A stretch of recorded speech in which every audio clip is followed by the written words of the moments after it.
My name is Susan, and I'm married to Mark, who has a younger sister he adores. There's a significant age gap between them, and Mark has always been particularly protective of her, especially since she was quite delicate when she was younger. Unfortunately, it seems my in-laws have indulged her every whim, and she grew up with a strong sense of entitlement. When Mark and I got married, things quickly became difficult. She caused quite a commotion at our wedding, demanding to wear a dress of her own and insisting on cutting the cake with Mark. At one point, she even tried to persuade our parents to call off the wedding. Despite the drama, I was young and optimistic, believing that as long as she wasn't around too much, everything would be fine. In hindsight, I wonder if I should have thought it through more carefully. Now, she's dropped by and announced, "I'm just here to hang out. Let me stay the night, and tomorrow you can show me around," she said with an air of entitlement. She lives in the next city over, doesn't she? And we both have work tomorrow, not to mention we weren't prepared for an overnight guest. "It's not a big deal. I'll take a day off and show her around," Mark replied. It seemed that his devotion to his sister had no bounds. Even after we were married, his attentiveness didn't wane. Every weekend she would come over, join us for lunch and dinner, and then stay the night. Once, she stumbled upon an estimate I had tucked away for a trip and said, "You're going on a trip, big bro. I want to come too." Mark simply responded, "Well, if she wants to join, I'll cover the costs." So she ended up tagging along on our trip, which infuriated me. It sparked a major argument. After she left, I said, "I can't believe you. That estimate was for our honeymoon." "But you shouldn't have left it where she could find it," he retorted. "And how is the inside of my private desk supposed to be an easy place to find?" "She managed to find it, so it's too late to change that now." "Then we're canceling the trip." "But you were so looking forward to it." "Well, not anymore. She's going to be really disappointed." "Fine, why don't you two go instead? The estimate was for 2 people after all." "You're right, we'll do that." And true to his word, Mark went on the trip with just his sister, covering all the expenses himself. It was the only time I seriously considered divorce, but I hesitated, thinking there needed to be something more significant to justify such a step. When they returned, she handed me a pile of laundry and said, "That was a great trip. Here's your laundry. Why should I wash your clothes? You're the sister-in-law, so you should be doing it." I was baffled by her logic, but this was just the way things were. "I wish she'd speak up, dear," I said to Mark. "No, Amanda's too delicate to handle these things. If she's so delicate she can't manage basic chores, maybe she shouldn't be traveling."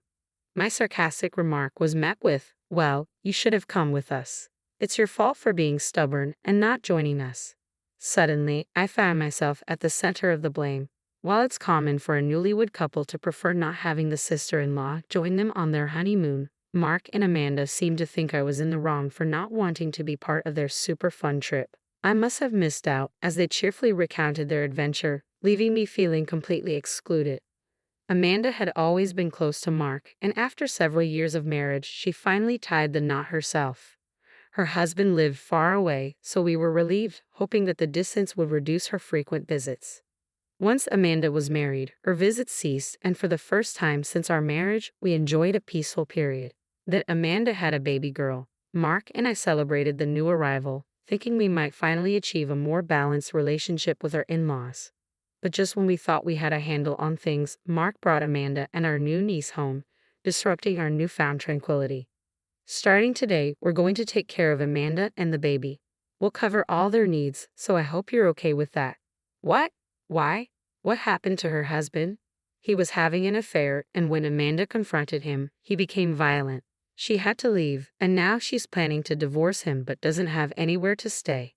"Well, we have spare rooms. I thought it would be a good solution." "This is just temporary, right?" "No, it's permanent. Amanda has never worked a day in her life. We can support her for as long as needed." I felt overwhelmed. I knew Mark was devoted to his sister, but this was beyond what I had anticipated. "What does Amanda think about all this?" "I can't work because of my health, and I've been a stay-at-home mom. This is the only way I can live." "So, you don't plan on leaving? You want to just abandon a single mother? Besides, you don't have any kids of your own. Consider this a trial run." I couldn't help but laugh. Up until now, I had thought divorce would be too complicated. But the realization that this situation was far more troublesome made me see it differently. Laughter bubbled up uncontrollably. What's so funny? You're starting to freak me out. Have you lost your mind? Maybe I have. Well, it is what it is. Just deal with it. Fine, you two can use my room. Seeing my apparent agreement, Mark looked visibly relieved.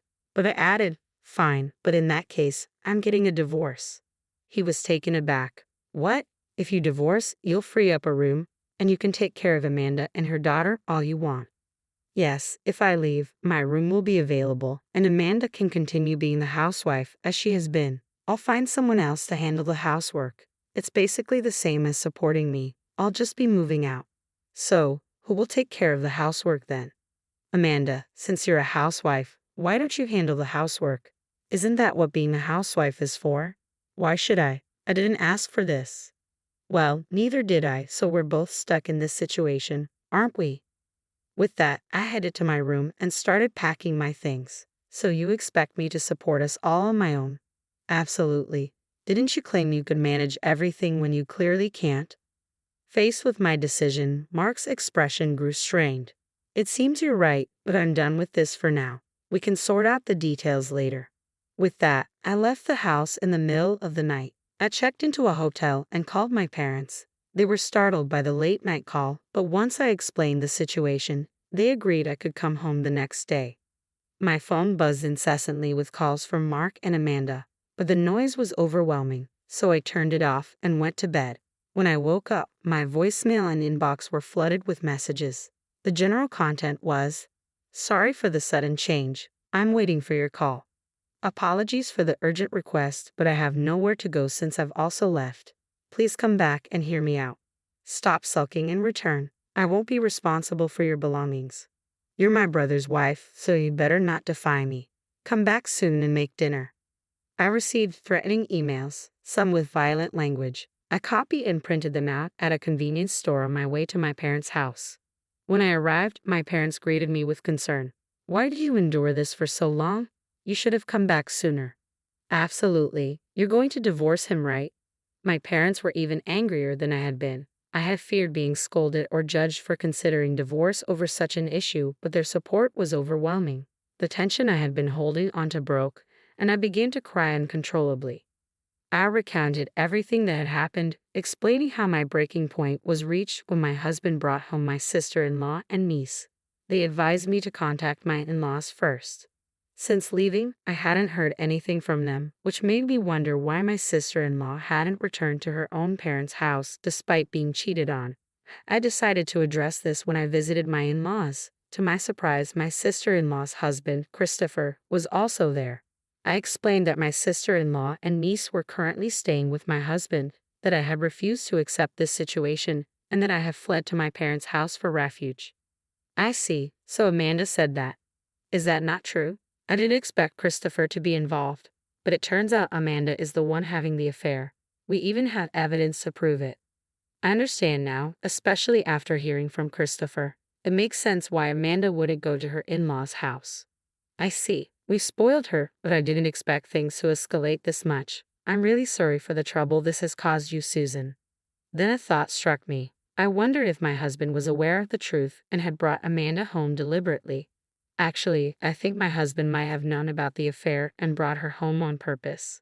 I believe that's the case. Amanda frequently mentioned she was going to visit your husband on the days she was actually having an affair, and we even received photos of them dining together. Since you weren't in those photos, we became suspicious and discovered the truth. It seemed my sister-in-law had been using my husband as an alibi. With this in mind, I decided to confront the two of them, who still appeared to be avoiding my in-laws. I sent a single email to my husband, reflecting on Amanda's situation and feeling that I should give her one more chance to explain herself. The message read, "I'll be coming home tonight. Please wait for me." With that decided, I planned to return to the house that evening, accompanied by Amanda's husband and my in-laws. I had Amanda's husband wait at the front door and ring the bell. As soon as I rang, I could hear the sound of someone rushing to answer. When the door opened, I stepped inside and said, "I'm home." Both Amanda and my husband came into view. "You're late. Are you going to make dinner? I'm starving." "Finally, you're back." The house was so cluttered that there was barely any space to move. It was hard to believe it had only been left unattended for a single day. My mother-in-law rubbed her temples in frustration, my father-in-law's face flushed with anger, and both my sister-in-law and husband looked pale and uneasy. I couldn't help but find the contrast amusing. Why are Mom and Dad here, and why is Christopher with them? Well, I figured it would be too much to handle alone. Don't you think it's better to have some help from your parents? Backslash. I wasn't informed that Mom and Dad would be here, or that Christopher would be coming. You're causing trouble even for your sister-in-law. What exactly are you trying to accomplish? But having an affair is a different matter. What? Amanda, you were cheating. Feigning surprise, I received an irritated glare from my sister-in-law. Did you know about this? I turned to my husband, who was mumbling something incoherent but didn't deny the accusation. It seemed clear he was aware of the affair. So, you knew about the affair, lied about it, and expected me to take care of Amanda. Well, since she's family, you would trust Amanda, wouldn't you? You were trying to make me handle this, but if she had gone to her in-laws' house, you would have definitely blamed Amanda. To me, she's a stranger, I replied, but I wasn't cheating. I was with my brother. I've spoken with Christopher and seen the photos, and it's clear that you two were dining together. We haven't been out for meals in a while. No, that's not it. I didn't know about the affair. She just asked me to take pictures to create an alibi. So please don't divorce me. Wait, brother. It seemed he realized too late that he had misspoken. My husband, who had admitted to fabricating an alibi, looked regretful. With that confession, the alibi is useless. Your parents heard everything. No, it was my brother's fault. It's too late. There's plenty of evidence beyond the alibi. I'm going through with the divorce. No way. My mother-in-law broke down into tearful sobs, while my father-in-law, his fists clenched and trembling with barely contained rage, looked ready to lash out but struggled to restrain himself. Then they turned to me and bowed their heads in apology. We will take full responsibility for this situation. We will care for Sarah until everything is resolved.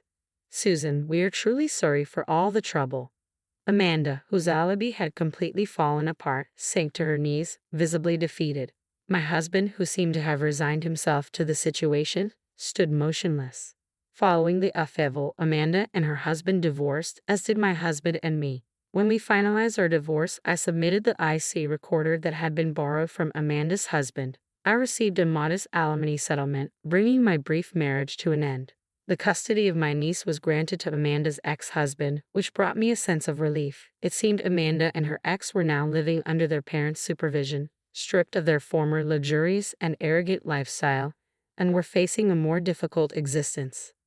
Since then, I've occasionally stayed in touch with Amanda's ex-husband and had the chance to visit my niece. During one of these visits, I thanked him. Thank you for everything. He bowed his head and replied, No, I didn't do anything special. I waved my hand dismissively, but Amanda's ex-husband shook his head and explained, Actually, I was worried about whether I could secure custody of my daughter. Custody is generally easier for the mother to obtain, and fathers often have a lower chance unless there's a substantial reason. Even though Amanda cheated, she's still young, and making her own decisions is challenging. However, I believed I could win custody if I could prove the affair and show that Amanda, who was involved, would be living with us at my wife's parents' house. It seemed that whether or not my husband's involvement in fabricating the alibi could be confirmed was crucial for custody. Since I had acknowledged the alibi, it helped secure his custody claim. I'm relieved. It looks like Sarah will be safe and well cared for.